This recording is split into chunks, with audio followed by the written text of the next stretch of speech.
Gurupyo Namaha. Welcome to your Divine Prayers channel. Let's chant together Sanskrit sloka with ease. For beginners who want to learn to chant this sloka can go through the link given in the description box. Today we will chant Damodara Ashtakam. This song is sung during the month of Kartik, also known as the month of Damodara. As quoted in Sri Hari Bhakti Vilas, in the month of Kartik, one should worship Lord Damodara and daily recite the prayers known as Damodara Ashtakam, which has been spoken by Sri Satyavrata and which attracts Lord Damodara. Rituals to follow during Damodara Aarti. We can light mud lamp or clay lamp using cow ghee and cotton wicks. We can offer prasad of any fruits and flowers. The mode of showing Damodara Aarti: 4 circles to the lotus feet, 2 circles to the navel and 3 circles to the Lord's face. Then offer 7 circles to the Lord's whole body.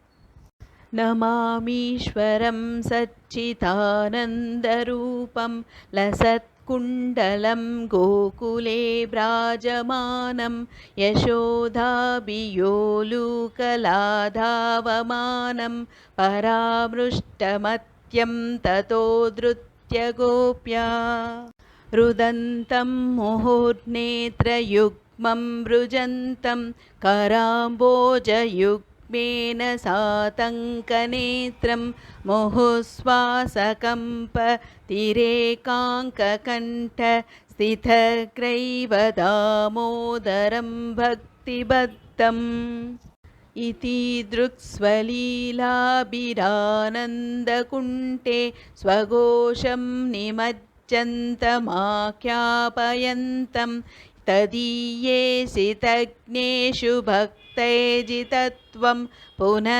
प्रेमतस्तं शतारुत्ति वन्दे वरं देवमोक्षं न मोक्षावधिं वा न चान्यं ऋणेऽहं वरेशादपीह इदं ते वपुर्नाथ गोपालबालं सदा मे मनस्या विरस्तां किमन्यैः इदं ते मुखाम्बोजमत्यन्तलीलैर्ऋतं कुन्तलैसिक्तरक्तैश्च गोप्या मुहुर्चुम्बितं बिम्बरक्तादरं मे मनस्या विरस्तामलं लक्ष्यलाभैः नमो देवदामोदरानन्तविष्णो प्रसीद प्रभो दुःखजालाब्धिमग्नं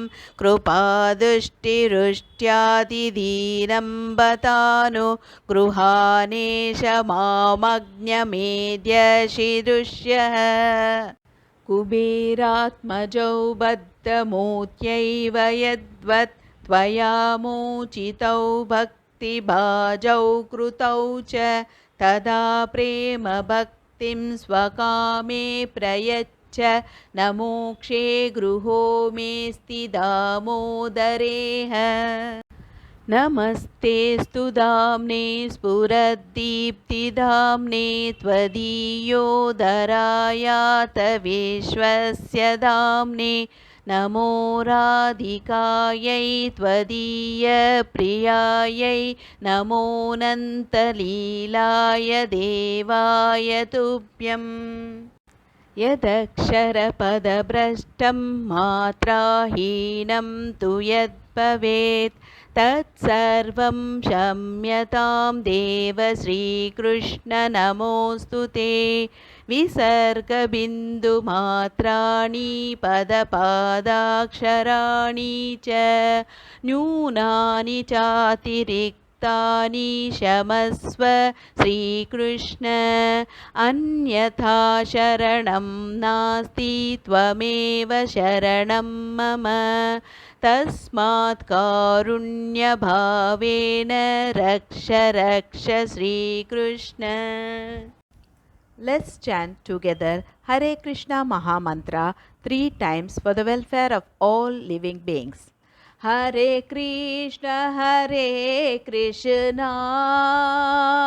Krishna Krishna Hare Hare, Hare Rama Rama Rama Hare Hare, Hare Krishna Krishna Krishna Hare Hare, Hare Rama Rama Rama Hare Hare, Hare Krishna Krishna Krishna Hare Hare, Hare Rama Rama Rama Hare Hare. Hope you could follow along with me in chanting this sloka. More in queue. If you enjoyed this video, please like, share and click on the bell icon to subscribe and show your support.